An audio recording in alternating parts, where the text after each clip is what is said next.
perkenalkan, kami dari Mahasiswa Administrasi Publik 2017, Fakultas Ilmu Sosial dan Ilmu Politik, Universitas Negeri Jenderal Sudirman. Di video kali ini, kami akan menjelaskan tentang reformasi birokrasi. Adapun anggota kelompok kami yaitu yang pertama ada Diana Anggunusari, yang kedua ada Rina Afriliana, dan yang ketiga ada Diah Puji Lestari. Nah, buat teman-teman semua, udah pada tahu belum apa itu reformasi birokrasi? Kalau belum, yuk simak videonya sampai selesai. Sebelum kita membahas tentang reformasi birokrasi, mari kita bahas terlebih dahulu tentang pengertian reformasi dan tentang pengertian birokrasi. Saat ini, pemerintah tengah fokus melakukan reformasi yang bertujuan untuk memperbaiki birokrasi yang selama ini dinilai buruk oleh masyarakat. Sebelum itu, apa sih yang dimaksud dengan reformasi?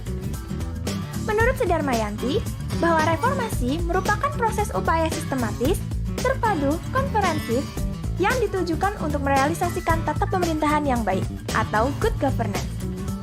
Sedangkan menurut Wijaya, bahwa reformasi birokrasi merupakan suatu usaha yang dimaksud agar praktik-praktik politik, pemerintah, ekonomi, dan sosial budaya yang dianggap oleh masyarakat tidak sesuai dan tidak selaras dengan kepentingan masyarakat serta aspirasi masyarakat, diubah atau ditata ulang agar menjadi lebih sesuai dan lebih selaras atau sosioreformasi. Jadi reformasi dapat kita simpulkan adalah segala upaya yang dilakukan untuk menjadikan pemerintah lebih baik lagi dari sebelumnya. Selanjutnya, apa sih pengertian birokrasi? Menurut Hegel, mengungkapkan bahwa birokrasi adalah institusi yang menduduki posisi organik yang netral dalam struktur sosial dan berfungsi sebagai penghubung antar negara yang memanifestasikan kepentingan umum dan masyarakat sipil yang mewakili kepentingan khusus dalam masyarakat. Sedangkan menurut Blau, bahwa birokrasi merupakan organisasi yang dirancang untuk menyelesaikan tugas-tugas administratif dengan cara mengkoordinasi pekerjaan banyak orang secara sistematis. Selanjutnya, ciri-ciri birokrasi. Ciri-ciri birokrasi menurut Max Weber, yang pertama ada jabatan administrasi diorganisir atau tersusun secara hierarki. Yang kedua, masing-masing jabatan mempunyai area kompetensi sendiri-sendiri. Yang ketiga, pegawai negeri ditetapkan, tidak dipilih menurut pada kualitas, teknik yang ditujukan dengan ijazah atau ujian. Yang keempat, pegawai negeri mendapatkan gaji tetap sesuai dengan pangkat atau kedudukannya. Yang kelima, pekerjaan adalah karir yang terbatas atau pada intinya, pekerjaannya sebagai pegawai negeri. Yang keenam, para pejabat tidak mempunyai kantor sendiri.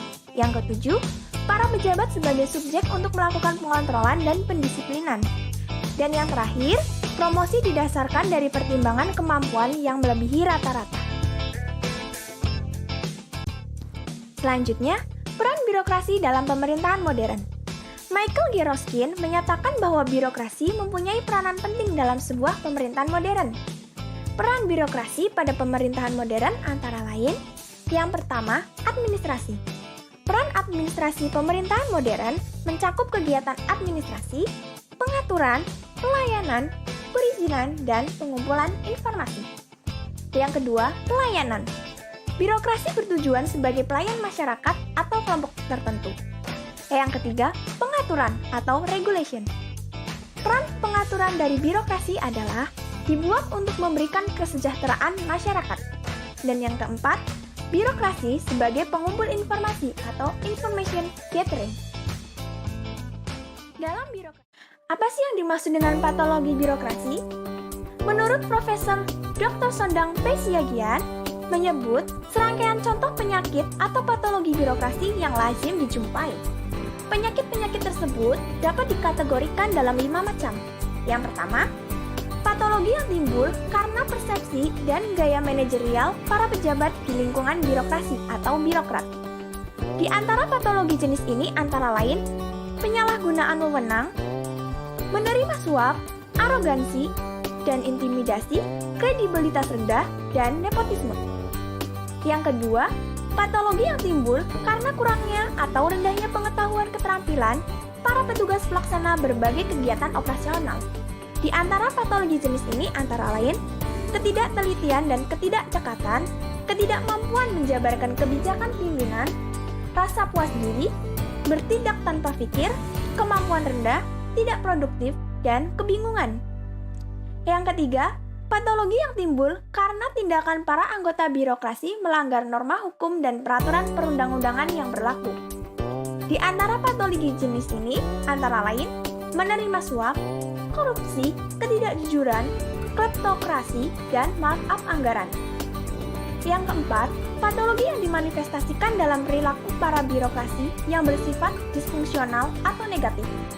Di antara patologi jenis ini antara lain, bertindak sewenang-wenang, konspirasi, diskriminatif, dan tidak disiplin. Yang terakhir atau yang kelima, patologi merupakan akibat situasi internal dalam berbagai instansi di lingkungan pemerintah. Di antara patologi jenis ini antara lain, eksploitasi bawahan, motivasi tidak tepat, beban kerja berlebihan, dan kondisi kerja yang kurang kondusif. Lalu, apa teman-teman sudah tahu mengenai misi reformasi birokrasi di Indonesia? Kalau belum tahu, yuk kita simak penjelasan berikut ini. Misi reformasi birokrasi di Indonesia adalah yang pertama, membentuk atau menyempurnakan peraturan perundang-undangan dalam rangka mewujudkan tata kelola pemerintahan yang baik. Yang kedua, melakukan penataan dan penguatan organisasi, tata laksana, manajemen sumber daya manusia aparatur, pengawasan, akuntabilitas, kualitas pelayanan publik, mindset, dan cultural set. Yang ketiga, mengembangkan mekanisme kontrol yang efektif. Dan yang keempat, mengelola sengketa administrasi secara efektif dan efisien. Jadi, pihak mana saja sih yang terlibat dalam pelaksanaan reformasi birokrasi itu? Dalam pelaksanaan reformasi birokrasi, pihak-pihak yang terlibat adalah yang pertama, agen perubahan, yang kedua, instansi pemerintah, yang ketiga, pimpinan dan atau pegawai instansi pemerintah, yang keempat, kelompok kumpulan dari individu-individu dalam suatu instansi pemerintah yang memiliki tujuan yang sama. Yang kelima, unit kerja di lingkungan instansi pemerintah. Yang keenam, forum agen perubahan. Dan yang ketujuh, tim reformasi birokrasi internal atau tim RBI. Jadi, teman-teman sudah mulai paham bukan apa yang dimaksud dengan reformasi dan apa yang dimaksud dengan birokrasi? Dan untuk selanjutnya, mari kita bahas apa yang dimaksud dengan reformasi birokrasi. Reformasi birokrasi menurut Menpan merupakan upaya untuk melakukan pembaharuan dan perubahan mendasar terhadap sistem penyelenggaraan pemerintah, terutama menyangkut aspek-aspek pada penerapan pelayanan prima. Sedangkan menurut Sudarmayanti, bahwa reformasi birokrasi merupakan upaya pemerintah untuk meningkatkan kinerja melalui berbagai cara dengan tujuan efektivitas, efisiensi, dan akuntabilitas. Di mana reformasi birokrasi itu mencakup beberapa perubahan, yaitu yang pertama, perubahan cara berpikir atau pola pikir, pola sikap, dan pola tindak. Perubahan yang dimaksud yaitu birokrasi harus merubah pola berpikir yang terdahulu atau buruk. Birokrasi harus memiliki pola pikir yang sadar bahwa mereka sebagai pelayan masyarakat.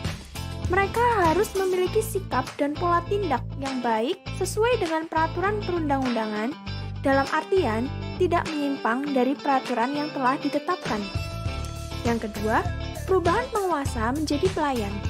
Perubahan yang dimaksud yaitu birokrasi harus merubah sikap mereka karena dapat kita ketahui bahwa selama ini birokrasi selalu menganggap bahwa mereka adalah penguasa karena memiliki jabatan yang tinggi dibanding masyarakat, sehingga mereka beranggapan bahwa mereka adalah seorang penguasa yang harus selalu dihormati. Oleh karenanya, hal seperti itu harus dihilangkan dari lingkungan birokrasi. Yang ketiga, mendahulukan peranan daripada wewenang. Perubahan yang dimaksud yaitu birokrasi harus mendahulukan peranannya sebagai pelayan masyarakat. Harus dapat melayani masyarakat dengan baik dengan cara mengesampingkan wewenang mereka sebagai pejabat atau pegawai pemerintah. Yang keempat, tidak berpikir hasil produksi, tapi hasil akhir. Perubahan yang dimaksud yaitu birokrasi harus mengutamakan hasil akhir dari pelayanan yang mereka berikan kepada masyarakat, yaitu menciptakan kepuasan kepada masyarakat. Dan yang kelima, Perubahan manajemen kinerja. Perubahan yang dimaksud yaitu merubah manajemen kinerja birokrasi agar dapat menjadi lebih efektif dibandingkan sebelumnya. Jadi, teman-teman semua sudah paham bukan arti dari reformasi birokrasi? Kalau masih kurang paham, mari kita simak contoh berikut ini. Contoh berikut ini merupakan contoh dari reformasi birokrasi dalam pelayanan publik di Indonesia. Salah satunya yaitu pelayanan administrasi terpadu kecamatan atau PATEN. Pelayanan administrasi terpadu kecamatan atau PATEN adalah penyelenggaraan pelayanan publik kecamatan yang proses pengelolaannya mulai dari permohonan sampai ke tahap terbitnya dokumen dilakukan dalam satu tempat. Satu tempat di sini berarti cukup melalui satu meja atau satu loket pelayanan saja. Sistem ini memposisikan warga masyarakat hanya berhubungan dengan petugas meja atau loket pelayanan di kecamatan.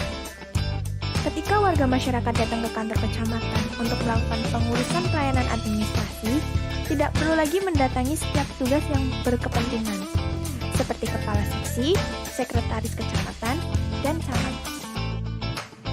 Warga cukup menyerahkan berkas ke petugas meja atau loket pelayanan, duduk menunggu sejenak, kemudian dipanggil untuk menerima dokumen yang sudah selesai. Setelah itu, melakukan pembayaran, bila ada tarif yang harus dibayar. Pembayaran biaya pelayanan pun dilakukan dan dicatat secara transparan. Selain itu, persyaratan untuk memperoleh pelayanan, besarnya biaya, dan waktu untuk memproses pun ada standarnya dan diumumkan kepada masyarakat sekitar. Jika pelayanan yang diberikan petugas tidak sesuai dengan standar, warga dapat mengadukan kepada pengambil kebijakan di atasnya. Hal ini sesuai dengan kebijakan PATEN tahun 2010. Nah, bagaimana teman-teman atas penjelasan dari reformasi birokrasi? Semoga kalian semua jadi paham ya dengan nonton video ini, dan semoga video ini juga bermanfaat untuk kalian semua. Terima kasih, sampai jumpa di video berikutnya. Jangan lupa like, komen, dan subscribe.